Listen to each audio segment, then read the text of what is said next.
भगवान कुकुर को सृष्टि कले एवं कहिले तुमे द्वार मुहरे ठिया होई आसुथिबा जाउथिबा लोकंक उपरे भुकिब। एथिपाई मु तुमको 20 वर्ष आयुष देउछि। किंतु कुकुर कहिला प्रभु केवल भुकिबा पई एते वर्ष मते केवल 10 वर्ष दरकार। द्वितीय दिन भगवान मांकड़ को सृष्टि कले एवं कहिले तुमे लोकंकर मनोरंजन करिवो, नाना प्रकार खेल देखाइबो एवं समस्तंकु हसाइबो।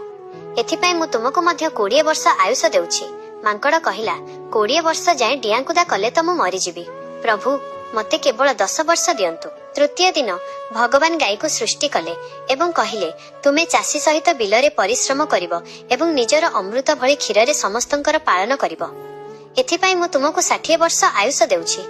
गाई कहिला एहा तो बहुत कष्टकर जीवन प्रभु, मते आपण केवल 20 वर्ष दियंतु। चतुर्थ दिन भगवान मनीष को सृष्टि कले एवं कहिले जाओ खेलकूद कर, विवाह कर, आनंद कर एवं परमात्मा को प्राप्त हुआ। एथिपाई मु तुमको 20 वर्ष आयुष देउछि।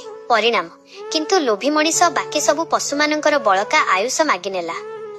सेही वर्ष गुड़िक सहित सेही पशु मानकर समस्या मध्य मनीष पाखकु आसीगला। मनीषर जीवन चक्र प्रथम 20 वर्ष मनीष भली आनंदरे कटे, तापर 40 वर्ष गाई भली परिवार पई खटिबारे कटे, तापर 10 वर्ष मांकड़ भली नाती नातुणी को हसाइबारे कटे, शेष 10 वर्ष कुकुर भली द्वार पाखरे बसी रहिबारे कटे।